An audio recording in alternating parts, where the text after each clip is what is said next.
Airventure Oshkosh to look at something brand new. Not a brand new airplane, but a brand new finish to the airplane. I'm Dan Johnson talking with Randy Schlitter, the designer at RANS Aircraft, and this looks like it's metal stuff, but it looks like a Raven. Yeah. And a Raven was not metal, so what happened? Well, it's kind of been released a while now, but we actually have created the new aircraft called the S21 Outbound. Ah. And if you look from this point here forward, we borrowed that section from the Raven, so that's why. Okay, so it's Raven-esque. It's not actually Raven. Yeah. Okay, so from here forward, got that look. The side-by-side, lots of room, easy opening, big doors, all those features that went along with Raven. Outbound is different how? So go into some detail. It's all sheet metal. It's got a sheet metal wing, single strut. It's got a sheet metal tail cone, tail feathers, all of it's sheet metal. Everything's sheet metal now. Everything's sheet metal. Now, this is not exactly your first rodeo on sheet metal. Oh, no, sir. So tell me some history about how you knew you could do this, besides your overwhelming capability, of course.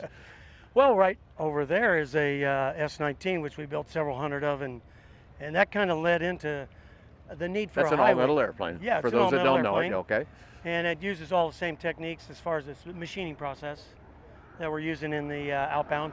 Okay. So what we're doing, what's the twist on this one, is we got the nice metal cage, and it comes powder coated. In fact, all the welded steel parts and steel components. The camera can't see from this angle, but all this stuff in here that I'm looking at, all welded and painted. So we're bragging that this is a no-paint airplane. Ah. Because you can fly metal. You could just polish before you paint. You can fly metal before you paint, but not so much the case with like Stitz or Superflight. A little hard to do with fabric. You better be priming and painting that stuff. So the other nice thing about this, we're pulling out the stops on making everything about this plane easy to build. Okay, tell me how you did that. Give me just a couple of the details. Well, final hole size is a big deal, but we went one step further. We final hole size and we deburr. Ah. Yeah. So another guy that I talked to that does something like that called it precision matched hole, meaning you didn't have to go along. These aren't just pilot holes. That was a good technique, but this is a better technique. Is that right? Right. A lot of guys are doing matched hole and final hole, and now we're deburring the final hole, so you don't have to go through the process of doing that. So you go direct to Cleco. Direct to Cleco, then to rivet. Yeah, Clecos, for those people that don't know, is a little they're these little spring-loaded gizmo that holds things together while you get it all lined up, and then you start the riveting process. The other innovation is the wing. It's a very low part count wing. Okay. It has two spars. It's a dual spar wing, and we get a weight savings because we're involving the rear spar and doing some work. Ah, okay. Other than just closing the torsion box and taking flap and aileron loads, we're taking flight loads with it. Okay. Like typically with a single spar wing and a strut, you're not involving it that way. And surprisingly, the aircraft we put the test wing on was the Raven, that we knew how it flew, how much it weighed. Okay, because I was looking over here at this one and going, well, that's just the Raven. I don't mean to demean the Raven, but it's just the Raven, but it's got metal wings. But that was sort of a test bed for you. Well, it's a good benchmark, so we know how it flew and everything.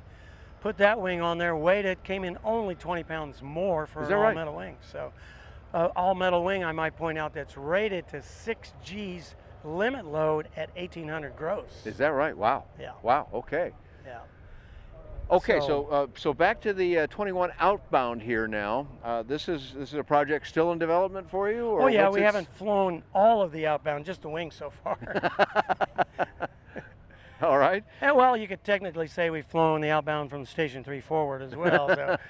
So we just got it from Station 4 to 9, and we're done.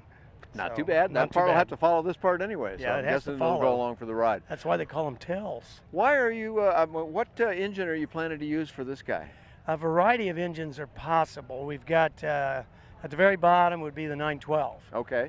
And then the standard engine that we actually designed it for is a 340 Titan. Okay. The 180 horse Titan that is really moving around the community here. A lot of people are starting to embrace it. Thought, wow, there's a lot of potential in the engine. Let's get an airframe for this engine. So tell me a little bit about what you like about that engine besides all that horsepower. It's actually a pretty good price per horsepower and per pound. It's a pretty light engine on the dollars as well as on the weight. The weight to power is really good, and the fuel specifics can be good if you, of course, throttle back. So yeah, But we expect some good numbers. We're looking at about 38 full flaps out and 155 normal cruise. Oh wow, big wide range there. A good big envelope. Yep. Like we like to say, it's a big enough envelope to mail the plane home in. And the person in it. Yep. I got to ask you, since you put the metal wings on the Raven to evaluate it, is the Raven going to have a metal wing option then? We've had a lot of requests for that, and yeah, we'll probably do that. It's actually looking good sitting there. You know, you shouldn't show it to people if you don't want to sell it. Well, and we anticipated that. We printed a brochure and put it on the order form, so I think we're committed. Sounds like you're committed to it. And, you know, well, a metal wing's going to hold up about as well as anything. And the build time's fantastic. That's wings in a week type of thing. Is that right? Yeah. Excellent. Yeah. So talk to me about this project as a build program. Well, the whole program for the Outbound, our target is 500 hours. Okay, that's low. It's been our design intent to keep it that ramp ready in 500, something like that. Of course, some tricks of the trade are don't paint it at that hour mark, and you're using some pre-made harnesses and a pre-made factory-supported engine package. So you're pulling parts out of the box and putting things together. Well, and you can do that these days. You know, can do that. People kind of think, well, I thought there was this whole hour thing and 51%, and so you can't do anything for them, but that's not factual because it's task-based these days. It is, and that things means like, you can do a lot more at the factory. Well, we do, and we prefab a lot more. And the rules still allow you to hire somebody to do your avionics, your upholstery, and your engine install. Right, which are some of the things that people get the most nervous about. And the paint, of course. Paint's kind of an art form. You guys know how to do it beautifully, but for a lot of folks, that's a challenge. But it rarely impacts airworthiness. Well, and it shouldn't. But it impacts eye-worthiness. I like that. Okay, so this 21 Outbound here, when are you thinking you're going to be closing on a market for it? That's definitely a secret. I mean, you know, one of the worst things about I had to ask. The worst thing about aviation is when, and we're like, when it's ready. When it's ready. So, I hope before the next Oshkosh. Okay, well, that's fair enough. Let's just say fair enough, well before the next Oshkosh. All right, so we could see it early next year then. We have a fairly complete airplane between the two pieces, see. Well, and all along, as any aircraft manufacturer does, when you learn how to make one well and you use some of those components on another, you don't have to relearn that part. Well, you bring up a very good point, because I'm kind of conservative when it comes to climbing into a brand new design. I like to eliminate the unknowns as much as possible. So we're starting with a known airplane from Station 3 to the spinner, and now I know the wing because it's been on another airplane. So you don't have a whole lot of new discovery to happen on this. All I got to do now is get to know the tail. Yeah, and then set up the production machinery necessary to produce the kits. Are you going to, is this experimental only? No, we're actually very excited about getting with the LSA certification on. In the 21 Outbound? Yes. Okay, yes, great. But it'll probably be You've already got that on the Raven, of course. So, and what other airplanes are already SLSA in your inventory? The 19, the 7, the 6, and the Raven. So you got a bunch of cool choices already, but you're going to do that on the 21 Outbound as well? Yes. Yes. Okay, cool. And anything else you'd like to add about this project that came up that you thought might be of interest to our readers and watchers?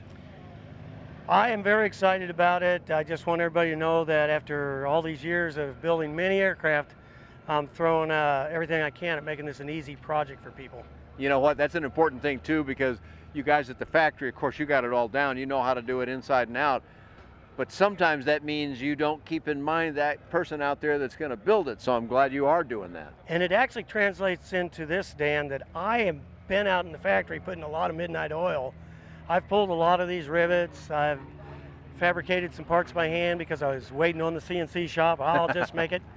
But yeah, so with my involvement on the actual piece part level, it makes things happen. Pretty intimate with the project, in other words. So, and I'm not the kind of guy that put up with frustration, so if it's hard, I fix it. That means all of you don't have to put up with it either when this product is ready for sale. So good for you, Randy. Enjoy the build, we hope.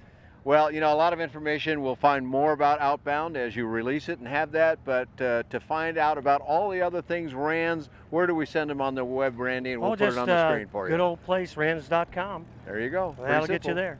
All right. Well, thank you, Dan. Lots of stuff about RANS, plenty of things about RANS, and all kinds of affordable aviation on BuyDanJohnson.com.